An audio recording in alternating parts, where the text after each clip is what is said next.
Hello students, welcome to our channel. So today we are going to start with chapter 5 of class 10th, that is life processes. ठीक है, तो life processes is the chapter जो आपकी biology का chapter 1 है और science का chapter 5 है. ठीक है, तो इसको स्टार्ट करते हैं. Life processes. सबसे पहले मैं आपको इस चैप्टर का थोड़ा इंट्रो बता देती हूँ. बेटा लाइफ प्रोसेसेस मतलब कि लाइफ, कोई इंसान ज़िंदा रहे उसके लिए ऐसे कौन से प्रोसेसेस हैं जो प्लांट्स और एनिमल्स दोनों के अंदर होते हैं जिससे वो ज़िंदा रहता है. इन जो भी लाइफ प्रोसेसेस होते हैं उनमें से अगर कोई भी एक प्रोसेस बंद हो जाता है तो वो प्लांट या वो एनिमल जो है वो डेड हो जाता है. ठीक है, तो how do we tell difference between what is alive and what is not alive. तो हमें कैसे पता चलता है कि कौन सी चीज़ अलाइव है मतलब ज़िंदा है और कौन सी चीज़ अलाइव नहीं है मतलब डेड है. If we see a dog running, अगर हमें दिख रहा है कि एक डॉग जो है वो भाग रहा है, और अ काउ च्यूइंग कर्ड और a man shouting loudly on a street, we know that these are living beings. हमें पता है कि ये सब जिंदा है. वॉट इफ़ डॉग और काउ और अ मैन वर अस्लीप. अब अगर ये सारे तीनों जो हैं ये अगर सो रहे हैं तो क्या वो जिंदा है, क्या वो मरे हैं, हमें कैसे पता चलेगा. We should still think that they were alive, but how did we know. तो हमें पता है कि वो सो रहे हैं तो वो ज़िंदा है, पर हमें कैसे पता है कि वो ज़िंदा है. We see them breathing and we know that they are alive. अब क्योंकि उनकी सांसें चल रही हैं इसलिए हम कह रहे हैं जी ये तो ज़िंदा है. चलो ठीक है, एनिमल्स में हमें ये चीज़ समझ आ गई. What about plants. प्लांट्स के बारे में क्या कहें. How do we know that they are alive. अब प्लांट जिंदा है ये कैसे पता चलेगा. एनिमल जो है, अगर हमें एक कुत्ता भागते हुए दिख जाता है, एक गाय कुछ खाते हुए दिख जाती है, एक आदमी जो है वो चिल्लाता हुआ दिख रहा है, तो हमें पता है कि ये ज़िंदा है तब क्योंकि ये सारे काम कर रहा है. अब अगर ये सो रहे हैं तो भी हम कह रहे हैं कि ये ज़िंदा है क्योंकि उनकी सांसें चल रही हैं. लेकिन प्लांट के केस में हमें कैसे पता चलेगा कि वो ज़िंदा है या नहीं. वो कैसे पता चलता है. We see them green, some of us will say. कुछ लोग कहेंगे कि पौधा जो है जब तक हरा है तब तक वो ज़िंदा है. But what about plants that have leaves of colour other than green. But कुछ प्लांट्स ऐसे भी होते हैं जिनकी जो लीव्स होती हैं वो ग्रीन के अलावा भी किसी और कलर की होती है. तो उन प्लांट के केस में हमें कैसे पता चलेगा कि वो ज़िंदा है या नहीं. तो ज़िंदा मतलब कोई भी चीज़ वो लिविंग है या नहीं ये हमें कैसे पता चलेगा. वो हमें लाइफ प्रोसेसेस बताते हैं. लाइफ प्रोसेसेस बताते हैं कि अगर ये लाइफ प्रोसेसेस है किसी ऑर्गेनिज्म के अंदर हो रही हैं इसका मतलब ऑर्गेनिज्म ज़िंदा है, और अगर नहीं हो रहे हैं इसका मतलब ऑर्गेनिज्म ज़िंदा नहीं है. The organism is not alive. Okay, देखो, in other words we tend to think some sort of movement either growth related or not as common evidence for being life, but a plant that is not visible growing is still alive and some animals can breathe without visible movement. तो होता क्या है, अगर हम साफ सीधे शब्दों में अपनी ऑब्जर्वेशन का कंक्लूजन निकालें तो वो क्या है कि हम ब्रीदिंग को, या ब्रीदिंग कह रही हूँ, हम लिविंग को एसोसिएट करते हैं मूवमेंट से. कि अगर किसी इंसान के अंदर या किसी ऑर्गेनिज्म के अंदर, फिर चाहे वो प्लांट ही क्यों ना हो या एनिमल है, तो अगर वो मूवमेंट कर रहा है या ग्रोथ हो रही है, ठीक है, तो हम उसको रिलेट करते हैं कि हाँ अगर ये चीज़ें प्रेजेंट है तो वो चीज़ ज़िंदा है. पर प्लांट के केस में हमें ये ग्रोथ दिखाई तो देती नहीं है लेकिन फिर भी प्लांट ज़िंदा होता है. और एनिमल्स के केस में भी कुछ एनिमल ऐसे होते हैं जो ब्रीथ करते हैं तो हमें उनके, वो कोई मूवमेंट नहीं करते जब वो ब्रीथ करते हैं. जैसे कि कुछ एनिमल्स ऐसे होते हैं जो बॉडी सरफेस के थ्रू ब्रीदिंग करते हैं. ठीक है, जैसे पैरामीशियम वगैरह हो गया, अमीबा हो गया. तो उस केस में आप क्या कहोगे, क्योंकि उनका कोई सेपरेट ब्रीदिंग के लिए कोई रेस्पिरेटरी सिस्टम तो नहीं है उनके पास. तो उस केस में कोई एज एन अगर विजिबल मूवमेंट नहीं हो रहा है ऐसे ऑर्गेनिजम्स में, तो क्या हम ये कह देंगे कि वो ऑर्गेनिज्म जिंदा नहीं है. तो using visible movement as a defining characteristic of life is not enough. तो जो हम ये सोच रहे हैं कि अगर किसी ऑर्गेनिज्म में मूवमेंट हो रहा है या उस ऑर्गेनिज्म की ग्रोथ हो रही है तो ही वो इंसान ज़िंदा हो सकता है. देखो, अगर ग्रोथ हो रही है, मूवमेंट हो रही है तो डेफिनेटली इंसान ज़िंदा है. पर कभी कभार ऐसा भी तो होता है कि कोई ऑर्गेनिज्म है वो कोई मूवमेंट नहीं कर रहा है, कोई इंसान भी है वो बिल्कुल स्टेट स्टैचू की तरह बैठा है, वो कोई मूवमेंट नहीं कर रहा है, सांस भी ले रहा है तो तुम्हें उसका कोई मूवमेंट आज इन दिख नहीं रहा है.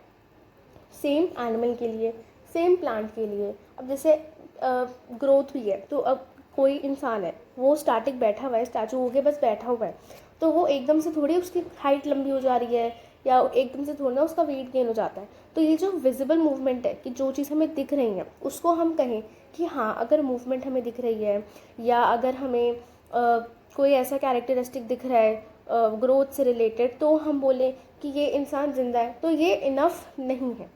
Movements over very small scale will be invisible to the necked eye movements of molecules. अब जैसे मूवमेंट की बात है तो जो बहुत छोटे स्केल पे मूवमेंट होते हैं, जैसे एक मॉलिक्यूल का मूवमेंट, अब आप मॉलिक्यूल को देख तो सकते नहीं हो, पर क्या मॉलिक्यूल मूव नहीं करते? करते हैं। तो क्या हम उसे देख सकते हैं अपनी नेक्ड आइज से, बिना माइक्रोस्कोप के? क्या हम देख सकते हैं? नहीं देख सकते। हमारे लिए वो कैसे हैं? इनविजिबल है। तो मूवमेंट तो तब भी हो रहा है, पर वो मूवमेंट हमें दिख नहीं रहा, तो हमें लग रहा है कि मूवमेंट नहीं हो रहा है, और हम कह देंगे जी ये ऑर्गेनिज्म जो है वो अलाइव नहीं है। For example, is this invisible molecular movement necessary for life? If we ask this question to professional biologists, they will say yes. In fact, viruses do not show any molecular movement in them until they infect some cell, and that is partly why there is controversy about whether they are truly alive or not. तो actually में अगर हम देखें तो क्या molecule का movement necessary होता है लाइफ के लिए? अगर हम एक बायोलॉजिस्ट से ये सवाल पूछते हैं तो वो कहेगा हाँ ज़रूरी होता है। लेकिन अगर हम वायरसेस को देखें, जो कि एक एक्सेप्शन होता है लिविंग का, तो वायरसेस क्या होते हैं ना, वायरसेस के पास उनका खुद का डीएनए आरएनए होता है, लेकिन वो उनकी खुद की कोई एग्जिस्टेंस नहीं होती। जब तक वो कहीं पे पड़े हुए हैं वो बीमारी नहीं फैला सकते। वो क्या करते हैं वायरसेस, जब किसी ह्यूमन की, किसी ऑर्गेनिज्म की बॉडी के अंदर एंटर करते हैं, किसी सेल के अंदर एंटर करते हैं, तब वो उस सेल की मशीनरी को यूज़ करके, सेल को यूज़ करके वायरल प्रोटीन्स बनवाते हैं, जिससे कि प्रॉब्लम होती है, जो भी बीमारियां होती है वो कॉज होती हैं।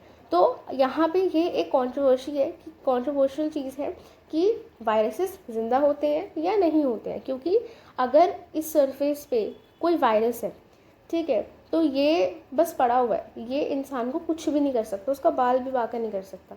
पर अब ये इंसान है, अब इसने क्या किया, यहाँ पे हाथ लगा लिया और इसी हाथ को अपने मुंह पे लगा लिया। अब ये वायरस क्या कर जाएगा, इसके मुंह के थ्रू इसकी बॉडी में एंटर कर जाएगा, तो इसके बॉडी के सेल्स को यूज़ करके इसको बीमारी कॉज कर देगा। ठीक है, तो इसलिए ये कंट्रोवर्सी है जो अभी भी एग्जिस्ट करती है। ओके, बट बायोलॉजिस्ट से अगर पूछा जाए कि क्या मूवमेंट जो है वो नेसेसरी है लाइफ के लिए, तो वो येस ही बोलेगा। Why are molecular movements are needed for life? Molecule level पे मॉलिक्यूल का मूवमेंट क्यों ज़रूरी है लाइफ के लिए? We have seen in earlier classes that living organisms are well organised structure. हमें पहले पता है लिविंग ऑर्गेनिजम्स जो हैं वो वेल ऑर्गेनाइज्ड है। टिश्यूज़ है, टिश्यूज़ में सेल्स होते हैं, सेल्स जो है वो सिमिलर कॉम्पोनेंट्स से बने होते हैं, and so on. Because of the effects of the environment, this organised order of nature of living structures is very likely to keep breaking down over time. होता है क्या है कि जैसे जैसे हमारी इन्वायरमेंट चेंज होती है, इन्वायरमेंट के अकॉर्डिंग हमारी बॉडी एडजस्ट करने की कोशिश करती है, और जब ये बहुत ही ज़्यादा मतलब जनरेशंस तक चलता है, तो कभी कभी कोई सेल का स्ट्रक्चर चेंज भी हो सकता है। If order breaks down the organism will no longer be alive. अब होता क्या है, सेल्स है, सेल्स के कॉम्बिनेशन से टिश्यूज़ बनते हैं, टिश्यूज़ के कॉम्बिनेशन से ऑर्गन बनते हैं, ऑर्गन के कॉम्बिनेशन से जब काफ़ी सारे ऑर्गन जो है सिमिलर फंक्शन परफॉर्म कर रहे होते हैं, तो हम कहते हैं एक ऑर्गन सिस्टम बनता है। और सारे अलग अलग ऑर्गन सिस्टम जो हमारे होते हैं, जैसे रेस्पिरेटरी सिस्टम हो गया, एक्सक्रीटरी सिस्टम हो गया, डाइजेस्टिव सिस्टम हो गया, तो ये सारे सिस्टम जितने भी होते हैं उन सबको मिला के हमारी ह्यूमन की बॉडी पूरी बनती है। अगर कोई भी मैकेनिज्म जो हमारी बॉडी में पूरा जो स्ट्रक्चराइज कर रखा है, हो रखी हैं चीज़ें, अगर उसमें से कुछ भी मिस हो जाता है, टूट जाता है, तो ऑर्गेनिज्म जिंदा नहीं रहेगा। So living creature must be keep repairing and maintaining their structures. तो इंसान जो, उसको कोई भी बीमारी होती है, देखो चोट लगती है तो हमारी बॉडी का भी मैकेनिज्म होता है सेल्फ हील करने का, है ना। सेल्फ हील करने का मतलब हमारी चोट अपने आप ठीक हो रही होती है। चाहे वैसे तो दवाई लगाते हैं, क्लॉट करते हैं लोग, लेकिन अगर आप नहीं भी करो, जो छोटी मोटी चोट होती है, तो आपकी बॉडी भी खुद रिपेयर करने की कोशिश कर रही होती है, अपने स्ट्रक्चर को ठीक करने की कोशिश करती है। Since all these creatures are made up of molecules, they must move molecules around all the time. तो क्योंकि ये सारे स्ट्रक्चर जो है वो अल्टीमेटली मॉलिक्यूल से बने हुए हैं, तो मॉलिक्यूल्स मूवमेंट कर रहे होंगे, तभी तो ऐसा हो रहा होगा।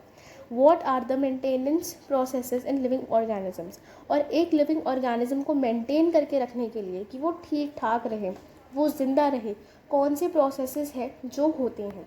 तो इस सारे इंट्रोडक्शन में हमारा कंक्लूजन क्या था कि ज़रूरी नहीं है कि जो लाइफ के प्रोसेसेस हैं, लाइफ प्रोसेसेस क्या होते हैं, लाइफ प्रोसेसेस ऐसे प्रोसेसेस हैं जो एक लिविंग ऑर्गेनिज्म को मेंटेन करने के लिए ज़रूरी होते हैं।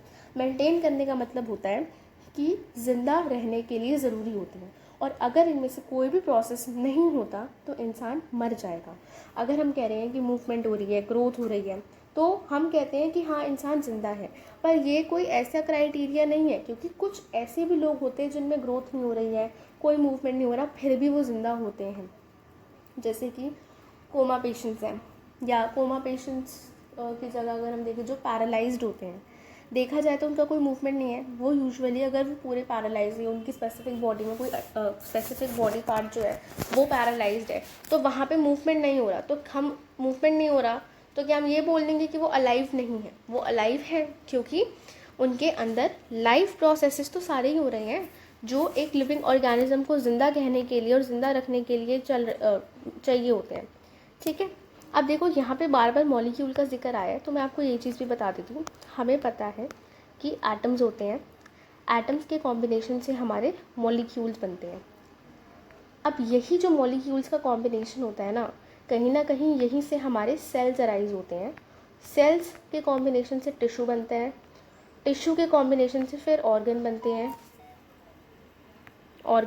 हैं, और फिर ऑर्गन के कॉम्बिनेशन से ऑर्गन सिस्टम बनता है, और फिर ऑर्गन सिस्टम जो है उससे पूरी ह्यूमन की बॉडी बनती है। ओके,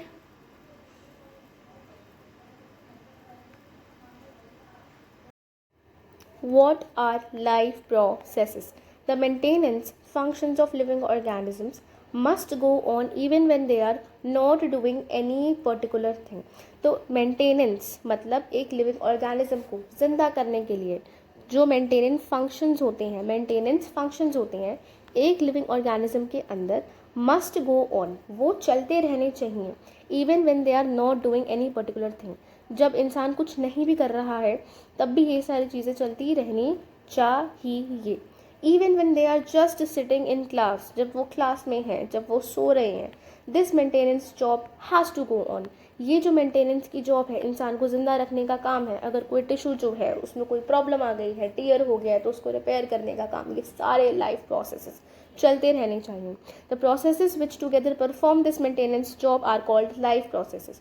और इंसान को मेंटेन करने के लिए, उसकी मेंटेनेंस के लिए, उसको ज़िंदा रखने के लिए जो भी प्रोसेसेस हैं, जो भी चीज़ें होती हैं, वो सारे चीज़ें जो प्रोसेसेस करते हैं, जिन प्रोसेसेस के थ्रू होती हैं, उन प्रोसेसेस को हम बोलते हैं life processes. So life processes are nothing but एक इंसान को ज़िंदा रखने के लिए उसकी बॉडी में क्या क्या चीज़ें होनी ही होनी चाहिए, जो जो प्रोसेसेस होने ही होने चाहिए। जैसे कि न्यूट्रिशन मिलना ही चाहिए, अगर इंसान को खाना नहीं मिलेगा तो वो मर जाएगा। ट्रांसपोर्टेशन मतलब उसकी ब्लड सप्लाई होनी चाहिए। एक ह्यूमन की अगर हम बात करें तो ब्लड सप्लाई होनी चाहिए। क्यों होनी चाहिए ब्लड सप्लाई? क्यों? अगर ब्लड सप्लाई नहीं होगी तो क्या इंसान, अब देखो क्या होगा, एक इंसान ने खाना खाया, ठीक है, ये बिल्कुल ही ना इसी फॉर्मेट में है चैप्टर, आपको क्लैरिटी मिलेगी कि चैप्टर आपको जिस फॉर्मेट में दिया हुआ वो क्यों है। सबसे पहले आप देखोगे तो आपको लाइफ प्रोसेस के बाद न्यूट्रिशन बताया गया है, ठीक है। न्यूट्रिशन के बाद आपको यहाँ पे रेस्पिरेशन बताया गया है,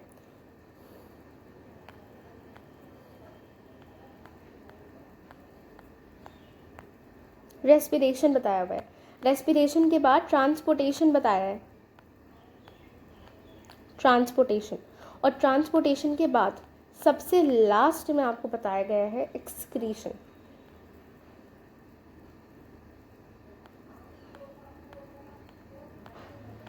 एक्सक्रीशन, ठीक है। तो ये मैं आपको क्लैरिटी देती हूँ कि कैसे क्यों है। देखो बेटा, होता क्या है कि एक तो PDF लोड होने में बड़ा टाइम लगा रही है, चैप्टर बड़ा तो है ही वैसे। देखो बेटा, होता क्या है कि यूजुअली एक ह्यूमन है, इस ह्यूमन ने खाना खाया, इसने खाना खाया, अब इसको ज़िंदा रहने के लिए हम कहते हैं कि इसको खाना चाहिए, क्योंकि अगर ये खाना नहीं खाएगा तो इसको कोई भी लाइफ प्रोसेसेस नहीं चल पाएंगे और ये मर जाएगा। इसलिए अगर आप बीमार भी होते हो तो आपको डॉक्टर यही बोलेगा कि खाना खाओ, ज़्यादा से ज़्यादा खाना खाओ, अच्छे से खाना खाओ, राइट। अब देखो होता है क्या है कि इसने खाना खाया, खाना खाने के बाद इसकी बॉडी क्या करेगी, इसकी बॉडी करेगी खाने को डाइजेस्ट। क्या करेगी इसकी बॉडी, खाने को डाइजेस्ट करेगी। खाने को डाइजेस्ट करने के बाद क्या होगा, वो जो फूड है ना, फूड जो है उसका ब्रेक डाउन होगा। डाइजेस्ट का मतलब क्या होता है, ब्रेक डाउन करना, कि जो इसने कॉम्प्लेक्स चीज़ें खाई है, जैसे प्रोटीन्स हैं तो प्रोटीन्स का सिंपलर फॉर्म में ब्रेक डाउन होना, कार्बोहाइड्रेट खाए हैं उसका सिंपलर फॉर्म में ब्रेक डाउन होना। उससे क्या होगा, उससे इस ह्यूमन को मिलेगी एनर्जी। इस एनर्जी से ये ह्यूमन अपने सारे काम कर सकता है। अगर ये जॉब करता है तो वो काम कर सकता है, पढ़ाई करता है तो पढ़ाई का काम कर सकता है, खेलता है तो खेलने का काम कर सकता है। साथ ही साथ क्या होगा, अब ये एनर्जी जो इसको मिलेगी, और साथ ही साथ क्या होगा कि इसके जो बॉडी पार्ट्स हैं, जो सेल्स हैं, उनको भी तो खाना पीना चाहिए, जो अलग अलग बॉडी पार्ट्स हैं। उसके लिए क्या होता है कि जो खाना इन्होंने सिंपलर सब्सटेंसेस में कन्वर्ट किया था डाइजेस्ट करके, जो खाना कन्वर्ट हुआ है सिंपलर सब्सटेंसेस में, वो खाना ट्रांसपोर्ट होकर सेल्स के पास जाएगा। अब ट्रांसपोर्टेशन का काम कौन करेगा, ब्लड करेगा। तो उसके लिए ट्रांसपोर्टेशन चाहिए हमें, इसलिए सबसे पहले क्या हुआ, हम सबसे पहले पढ़ते हैं न्यूट्रिशन। अच्छा चलो, पहले ब्लड ने खाना सप्लाई कर दिया, लेकिन जो अनडाइजेस्टेड फूड रह गया, अनडाइजेस्टेड फूड जो रह गया उसके बाद उसको बॉडी से एक्सक्रीट आउट भी करना था। तो इसीलिए लास्ट में हमारा जो है वो आ जाता है एक्सक्रीशन, ठीक है। तो अभी मैंने जो आपको सीक्वेंस बताया वो यही था कि लाइफ प्रोसेसेस वो प्रोसेसेस होते हैं जो हमारी बॉडी के लिए सबसे ज़्यादा ज़रूरी है। न्यूट्रिशन, ट्रांसपोर्टेशन, रेस्पिरेशन और एक्सक्रीशन, ये चारों ही हमारी लाइफ प्रोसेसेस हैं। इनमें से अगर एक भी प्रोसेस बंद होता है, चाहे आप खाना खाना बंद करो, चाहे आपका ब्लड ट्रांसपोर्टेशन करना बंद कर दे, चाहे आपकी बॉडी जो है किडनी माल फंक्शन हो जाती है तो एक्सक्रीशन होना बंद हो जाए किसी प्रॉब्लम की वजह से, या फिर आपका रेस्पिरेशन बंद हो जाए, खाने का ब्रेक डाउन होना सिंपलर प्रोडक्ट में बंद हो जाए, तो आगे के प्रोसेसेस नहीं हो पाएंगे। अगर आप खाना नहीं खाओगे तो खाना डाइजेस्ट नहीं होगा, सिंपलर कंपोनेंट्स पे ब्रेक डाउन नहीं होगा, ब्रेक डाउन नहीं होगा तो ना तो आपको एनर्जी मिलेगी और ना ही आपका ब्लड आपके सेल्स तक जो है, आपके सेल्स तक न्यूट्रिशन लेकर जा पाएगा, राइट, ना आपके सेल्स तक न्यूट्रिशन लेके जा पाएगा। और साथ ही साथ क्या होता है, उसके बाद जब आपके सेल्स जो है वो मरने शुरू हो जाएंगे क्योंकि उनको खाना नहीं मिल रहा प्रॉपर, ठीक है। और बॉडी में अगर अनडाइजेस्टेड वेस्ट रह जाता है तो वो अनडाइजेस्टेड वेस्ट जो है वो बहुत सारे टॉक्सिन रिलीज़ करता है, बहुत सारे टॉक्सिक गैसेस रिलीज़ करता है, जो अल्टीमेटली आपकी बॉडी को ख़राब करनी शुरू करेगी और आपकी डेथ हो जाएगी। तो अगर इन सारे लाइफ प्रोसेसेस से जो भी आपको दिए हुए हैं, उन लाइफ प्रोसेसेस में से कोई एक भी ऐसा लाइफ प्रोसेस होता है, कोई भी, माइंड माई वर्ड्स, कोई एक भी लाइफ प्रोसेस बंद हो जाता है तो ह्यूमन विल डाई, ठीक है। इसीलिए सीक्वेंस ऐसा है कि सबसे पहले न्यूट्रिशन, उसके बाद रेस्पिरेशन, फिर transportation and then excretion. Hope you understand this, ठीक है। तो ये आपके ओवरऑल चैप्टर का मैंने ओवरव्यू आपको दिया है। ब्रेक डाउन होता है, एक्सक्रीशन होता है, कैसे होता है, क्या होता है, ट्रांसपोर्टेशन होता है, कैसे होता है, ये तो हम पढ़ेंगे, पर बेसिक आपको पता तो होना चाहिए कि लाइफ प्रोसेसेस इन्हें क्यों कहा गया है, okay. The maintenance functions of living organism must go even when they are not doing any particular work. तो ऐसे जो मेंटेनेंस होती है लिविंग ऑर्गेनिजम्स की, मेंटेनेंस फंक्शंस होते हैं लिविंग ऑर्गेनिजम्स के जो उन्हें अलाइव रखने में हेल्प करते हैं, मस्ट गो ऑन, वो चलते रहने चाहिए, when they are not doing any particular thing, जब लिविंग ऑर्गेनिज्म कुछ नहीं भी कर रहा तो भी ये फंक्शन चलते रहने चाहिए। Even when we are just sitting in class, अगर वो क्लास में बैठे हैं, अगर हम सिर्फ क्लास में बैठे हैं तो भी, सो रहे हैं तब भी, this maintenance job has to go on, ये मेंटेनेंस की जो जॉब है ये चलती रहनी चाहिए। The processes which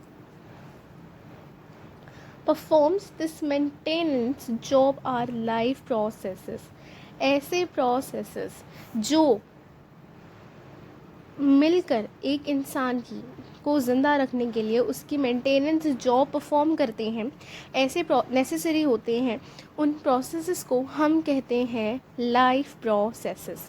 since these maintenance processes are needed to prevent damage and break down. ये जो मेंटेनेंस के प्रोसेसेस होते हैं जिन्हें हम लाइफ प्रोसेसेस भी बोलते हैं, ये हमें चाहिए होते हैं टू प्रिवेंट डैमेज और ब्रेक डाउन से बचाने के लिए. Energy is needed for them.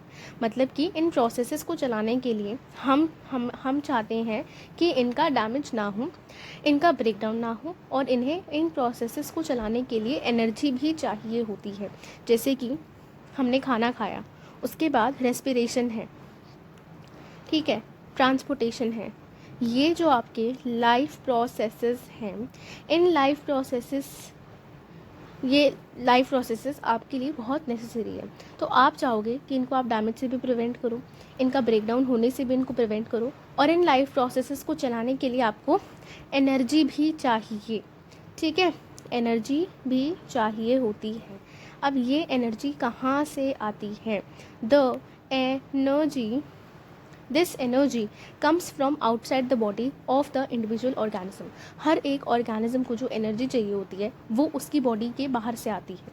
So there must be a process to transfer a source of energy from outside the body of the organism which we call food to the inside. तो हमें क्या करना होता है, energy चाहिए होती है जो हमें बाहर से मिलती है, और ये जो हमें एनर्जी मिलती है एक तरह से हम बॉडी के बाहर से बॉडी के अंदर फूड के फॉर्म में फूड जो है वो खाते हैं, जो एक सोर्स ऑफ एनर्जी है, और एनर्जी ट्रांसफ़र होता है from outside to inside the body of the organism. A process we commonly called nutrition, और ऐसे ही प्रोसेस को हम कहते हैं nutrition. If the body size of the organism is to grow, अब अगर बॉडी साइज एक ऑर्गेनिज्म का है कि वो ग्रो करेगा, additional raw material will also be needed from outside. तो फूड के अलावा उसे और भी चीज़ें चाहिए होगी जिससे वो ग्रो कर सके. Since life on earth depends on carbon based molecules, तो लाइफ जो अर्थ पे है वो कार्बन बेस्ड मॉलिक्यूल्स पे डिपेंडेंट होती है. ऐसे मॉलिक्यूल्स जो कार्बन कंटेनिंग होते हैं वो मॉलिक्यूल्स को हम ऑर्गेनिक मॉलिक्यूल्स भी बोलते हैं, और ऐसे मॉलिक्यूल्स हमारी बॉडी के अंदर प्रेजेंट होते हैं ज़्यादातर. मतलब हमारी बॉडी जो है वो ऑर्गेनिक सब्सटेंसेस से बनी होती है, हम ऐसा कहते हैं. Okay. Since life on earth depends on carbon based molecules, most of these food sources are also called carbon based. तो हम food sources को भी carbon based बोलते हैं. Depending on the complexity of these carbon sources कितने ज़्यादा complex है, मतलब कि कार्बन की चेन कितनी बड़ी है, कार्बन बॉन्ड अगर आपस में, तो वो चेन कितनी बड़ी है, और कार्बन की जो चेन है उसमें जो बॉन्डिंग है वो किस तरीके की होती है. तो अलग अलग सोर्सेज होते हैं, अलग अलग कॉम्प्लेक्सिटीज़ होती है कार्बन सोर्सेज की भी. Different organism can then use different kinds of nutritional processes, और हर एक ऑर्गेनिज्म जो है वो खाना खाता है और उसके बाद उसको डाइजेस्ट करता है, और हर ऑर्गेनिज्म के अलग अलग न्यूट्रिशनल प्रोसेसेस होते हैं. The outside sources of energy could be quite varied since the environment is not under the control of individual organism. अब बाहर जो सोर्स ऑफ एनर्जी होता है आउटसाइड, वो इन्वायरमेंट टू इन्वायरमेंट वेरी करता है, क्योंकि उस पर तो कंट्रोल नहीं होता ऑर्गेनिज्म का. These sources of energy therefore needed to be break down to build up in body and must be finally converted to a uniform source of energy that can be used for various molecular movement needed for maintaining living structures. तो होता क्या है कि हमारी body को एक certain तरह का मॉलिक्यूल और एक सर्टन तरह का सोर्स ऑफ एनर्जी या सर्टन तरह का प्रोडक्ट चाहिए होता है. फॉर एग्जाम्पल मैंने माना ए, ठीक है, ए कोई भी एक ऐसा मॉलिक्यूल है या एक ऐसा कंपाउंड हम इसे बोल रहे हैं जो हमारी बॉडी के फंक्शनिंग के लिए, फॉर एग्जांपल मैं कहती हूँ कि डाइजेशन के लिए जो है ना ये इम्पॉर्टेंट है. ठीक है, मैंने बोला, या चलो डाइजेशन के लिए नहीं, पर मैं कह रही हूँ कि मुझे एनर्जी चाहिए, और ये जो ए है ना ये मुझे एनर्जी देगा. अब क्या हुआ, मैंने खाना खाया, मेरे खाने के अंदर बी प्रेजेंट था, सी प्रेजेंट था, डी प्रेजेंट था, लेकिन ए प्रेजेंट नहीं था. पर मुझे बी, सी और डी मिला, मुझे तीनों में से ए चाहिए क्या था मुझे ए, क्योंकि ए मुझे एनर्जी देता है. ए कोई एक ऐसा सब्सटेंस है, एक ऐसा कंपाउंड है, एक ऐसी चीज़ है जो मुझे एनर्जी दे रही है. ठीक है, और मेरे को बाहर जो है इन्वायरमेंट से, जो मैंने खाना खाया उससे मुझे बी सी और डी एलिमेंट मिले या कंपाउंड मिले, ठीक है, पर चाहिए तो मुझे ए था, खा तो मैंने ये लिया जिसमें मुझे बी सी और डी मिल गया। अब क्या होता है, ये जो बी सी और डी है, इसमें से मानो फॉर एग्जांपल जो सी है वो क्या कर रहा है, वो ब्रेक डाउन होके ए में कन्वर्ट हो जाएगा। ब्रेक डाउन मतलब छोटे छोटे कंपोनेंट्स में, जैसे सी इतना बड़ा है फॉर एग्जांपल, इसको छोटे छोटे कंपोनेंट्स में तोड़ दिया तो ये क्या बन गया, इसके इंडिविजुअल कंपोनेंट्स जो बन गए उसको हमने कह दिया कि वो ए बन गया। तो अगर हमने सी को तोड़ दिया तो हमें ए मिल गया, या थोड़ा जो कार्बन कार्बन बॉन्ड की पोजीशनिंग है उसमें चेंज आ गया और सिंपलर ब्रेक डाउन हो गया तो मुझे ए मिल गया, ठीक है। तो हमने क्या किया हुआ है, यही है यहाँ पे जो मेंशन है कि जो आउटसाइड सोर्स है वो अलग अलग हो सकता है, एनवायरनमेंट हमारे कंट्रोल में नहीं है, तो इसीलिए हमें ब्रेक डाउन करना पड़ता है, ये कभी कभार बनाना पड़ता है बॉडी के अंदर कुछ सब्सटेंसेस को, ताकि एक यूनिफॉर्म सोर्स ऑफ एनर्जी हमको मिलती रहे। That can be used for various molecular movements, जो मॉलिक्यूलर मूवमेंट्स फिर जो हमारे होते हैं उसके लिए एनर्जी यूज़ होती है मेंटेनिंग द लिविंग स्ट्रक्चर्स। और यही मूवमेंट्स की वजह से जो मॉलिक्यूलर लेवल पे मूवमेंट्स होते हैं, काम होते हैं, उसी की वजह से हमारी लिविंग मेंटेन हो पाती है। As well as to the kind of molecules the body needs to grow, क्योंकि देखो जैसे बॉडी को ग्रो करना है तो उसको फॉर एग्जाम्पल सी मॉलिक्यूल चाहिए। अब हमने खा लिया ए बी और डी, अब क्या होता है, ए जो है वो सी में कन्वर्ट हो जाता है। कैसे कन्वर्ट हो जाता है, छोटे छोटे मॉलिक्यूल्स ए के जो है वो कंबाइन कर जाते हैं और वो सी बना लेते हैं, ठीक है। तो इसलिए बिल्डअप प्रोसेस भी हो जाता है कभी कभार, और ब्रेक डाउन भी हो जाता है डिपेंडिंग अपॉन हमारी बॉडी को क्या चाहिए। Oxidising and reducing reactions are some of the most common chemical means of break down molecules. जब भी ब्रेक डाउन करना होता है तो ज़्यादातर ऑक्सीडाइजिंग रिडक्शन, रिड्यूसिंग रिएक्शन मतलब oxidation reduction reaction, redox reactions जो आपने चैप्टर 1 में पढ़ लिए होंगे, ठीक है, ये भी होते हैं। For this many processes of acquiring oxygen, इसीलिए काफ़ी सारे प्रोसेसेस जिसमें ऑक्सीजन चाहिए होती है from outside the body and to use it the process in break down of energy, इसलिए ऑक्सीजन चाहिए होती है जब खाने का ब्रेक डाउन होता है। बेटा ये बताइए क्या है, इन्होंने क्या किया यहाँ पे, एक तरह से पूरी समरी आपको चैप्टर की दे रखी है कि ओवरव्यू जो मैंने आपको समझाया है ये वही ओवरव्यू है और थोड़ा डिटेल्ड है, ठीक है। तो आप डरना मत, आप जब आगे चैप्टर पढ़ोगे ना तो आपको ये सारी चीज़ें समझ में आ रही होगी। होता क्या है, यहाँ तक आपने पढ़ लिया न्यूट्रिशन, कि हमने क्या किया, हमने खाने का ब्रेक डाउन किया, छोटे छोटे मॉलिक्यूल्स में खाने का ब्रेक डाउन कर लिया, ये न्यूट्रिशन है। उसके बाद आ गया रेस्पिरेशन वाला, ये हमारा पहला लाइफ प्रोसेस, ये हमारा दूसरा लाइफ प्रोसेस है रेस्पिरेशन। क्या है कि ब्रेक डाउन हो रहा है, तो जब फूड का ब्रेक डाउन करना होता है सिंपलर सब्सटेंसेस में फ्रॉम कॉम्प्लेक्स सब्सटेंसेस, और जिससे हम फर्दर एनर्जी डिराइव करते हैं, उसके लिए हमें ऑक्सीजन चाहिए होती है, राइट। एंड ये ऑक्सीजन हमें बाहर से चाहिए होती है, and this process is known as respiration. In case of single celled organism, जो है सिंगल सेल्ड ऑर्गेनिज्म का केस होता है, no specific organs for taking in food, exchange of gases or removal of waste may be needed because the entire of the organism is in contact with the environment। तो मैंने आपको ये बात बताई थी कि जो सिंगल सेल्ड ऑर्गेनिजम्स होते हैं ये बॉडी सरफेस के थ्रू इनके सारे लाइफ प्रोसेसेस हो जाते हैं, जैसे कि अगर इन्हें खाना चाहिए, अगर इन्हें एक्सचेंज ऑफ गैसेस करनी है, ब्रीदिंग करनी है, या रिमूवल ऑफ वेस्ट मटेरियल होता है, तो उसके लिए इन्हें कोई ऑर्गन नहीं चाहिए होता, ठीक है। ये अपनी ये बॉडी के इन्वायरमेंट से डायरेक्ट कॉन्टैक्ट में होते हैं तो ये कर लेते हैं। But what happens when the body size of organism increases and the body design becomes complex. तो जो सिंगल सेल्ड ऑर्गेनिजम्स होते हैं, मतलब कि सिंपल ऑर्गेनिजम्स होते हैं, उनमें हमें कोई भी ऑर्गन की ज़रूरत नहीं होती, ऐसे इन लाइफ प्रोसेसेस के लिए वो डायरेक्ट बॉडी सरफेस के थ्रू हो जाते हैं। But in case of multi cellular organisms में जो सेल्स है, सारे के सारे सेल्स जो है वो डायरेक्ट कॉन्टैक्ट में नहीं होते हैं the surrounding environment, thus simple diffusion will not meet the requirements of all the cells। तो क्या होता है, एक सिंगल सेल ऑर्गेनिज्म है तो एक ही सेल ऑर्गेनिज्म है, ठीक है, उसकी बॉडी में एक ही सेल प्रेजेंट है और ये एक ही सेल जो है ये सारे लाइफ प्रोसेसेस की फंक्शन करता है और ये इन्वायरमेंट के डायरेक्ट कॉन्टैक्ट में होता है। पर अगर मल्टी सेल्यूलर ऑर्गेनिज्म है तो उसके पास बहुत सारे ही ऑर्गेनिज्म सेल्स हैं, सारे सेल्स जो है वो डायरेक्ट कॉन्टैक्ट में नहीं होते हैं इन्वायरमेंट के, जिसकी वजह से ऑर्गन्स की रिक्वायरमेंट होती है। सिंपल डिफ्यूजन जो है वो सारे सेल्स की रिक्वायरमेंट जो है उनको मीट नहीं कर पाएगा इन case of multi cellular organism. We have seen previously how in multicellular organisms various body parts have specialized in functions they performs. तो जो मल्टी सेल्यूलर ऑर्गेनिजम्स होते हैं उनमें बॉडी पार्ट्स जो है उनका स्पेशलाइज्ड फंक्शन होता है, मतलब एक ही काम होता है जो वो करते हैं, स्पेशल फंक्शन होता है जो वो करते हैं. We are familiar with the idea of the specialised tissue. हमें पता है स्पेशलाइज्ड टिश्यूज़ होते हैं and with their organisation in body of organism it is therefore not surprising that the uptake of food and energy will also be the function of food and oxygen will also be the function of specialized tissue. तो हमें पता है कि जो specialized tissue होते हैं एक organism के वो कहीं ना कहीं and with their organisation in body, और उनकी क्या ऑर्गेनाइजेशन होती है बॉडी के अंदर, वो फूड के अपटेक और ऑक्सीजन में मदद करते हैं. तो हमारे स्पेशलाइज्ड टिश्यूज़ होते हैं जो फूड के अपटेक और ऑक्सीजन अपटेक में हेल्प करते हैं. However this poses a problem since the food and oxygen are now taken up at one place in the body of the organism while all parts of the body need them.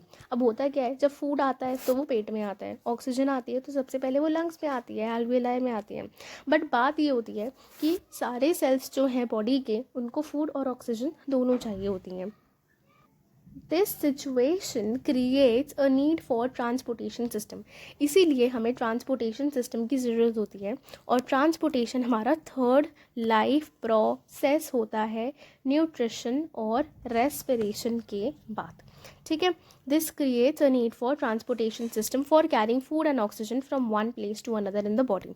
ठीक है, अब क्या होता है बेटा, the chemical chemical reaction, जब chemical reactions होते हैं, use the carbon source and the oxygen for energy generation. Energy generation के लिए कार्बन जो होता है, कार्बन सोर्स होता है कोई भी. कार्बन सोर्स मतलब जो हम खाना खाते हैं, ठीक है, उससे हमें अलग अलग कंपाउंड्स मिलते हैं जो हमारे कार्बन कंटेनिंग होते हैं, ये हमने ऊपर देख लिया.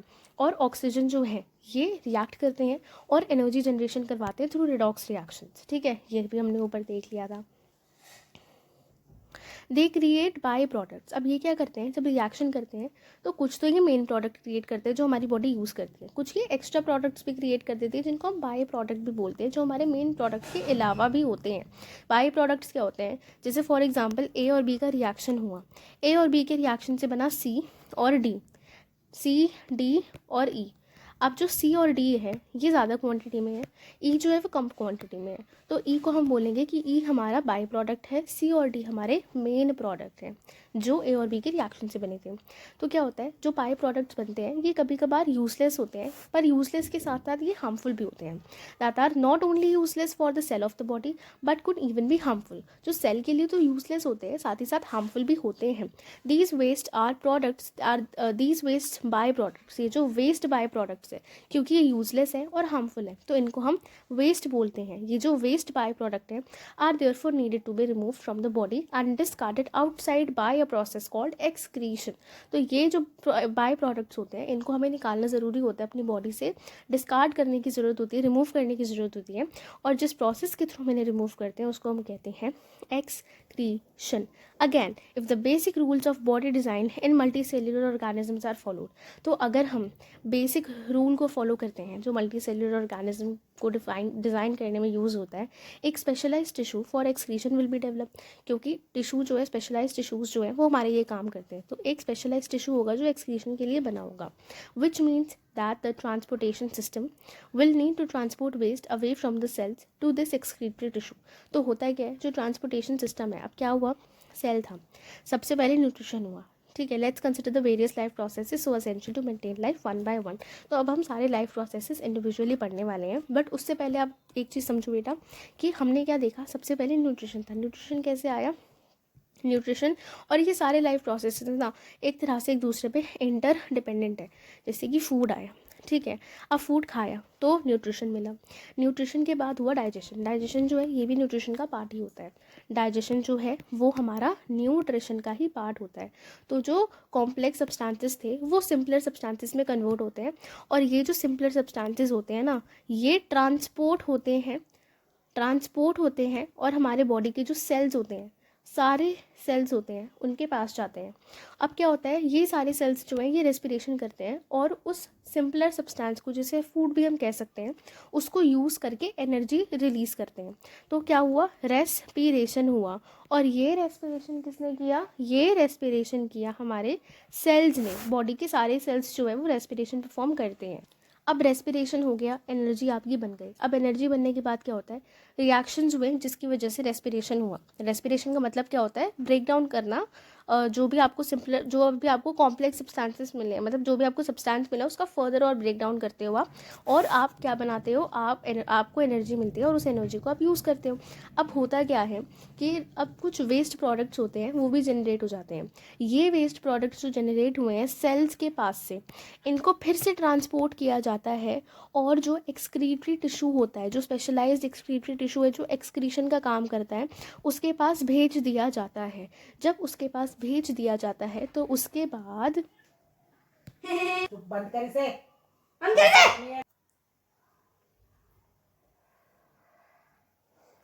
और उसके बाद जो है अनडाइजेस्टेड वेस्ट का रिमूवल होता है। एंड देन ये हमारे सारे के सारे लाइफ प्रोसेसेस हो जाते हैं, nutrition, respiration, transportation and excretion. ठीक है, then we have in text questions, why is diffusion insufficient to meet the oxygen requirements of multicellular organisms like humans? तो यहाँ पे ये रीज़न दिया हुआ है। ठीक है, क्यों ऐसा होता है, एक सेकेंड, यहाँ पे नहीं, ऊपर वाले केस में। In case of multicellular organisms जो है direct contact with the surrounding is not possible, इसलिए simple diffusion will not meet the requirements of all the cells. What criteria do we use to define whether something is alive और not? तो जो हमारे life processes हैं वो अगर हो रहे हैं एक बॉडी के अंदर, ऑर्गेनिज्म की बॉडी के अंदर, तो लिविंग है, नहीं हो रहे तो नॉन लिविंग है। उनमें से कोई एक भी प्रोसेस अगर नहीं होता तो then we have what are the outside raw materials used by an organism? Usually food होता है जो आउटसाइड रॉ मटेरियल है, और ऑक्सीजन, ठीक है, जो हम यूज़ करता है एक organism. What are the processes that you would consider essential for maintaining life processes? Nutrition, respiration, transportation and excretion. With this we have completed the first part of the chapter, the first topic. Okay, if you have any doubt you can ask me in the comment section. Thank you so much and bye.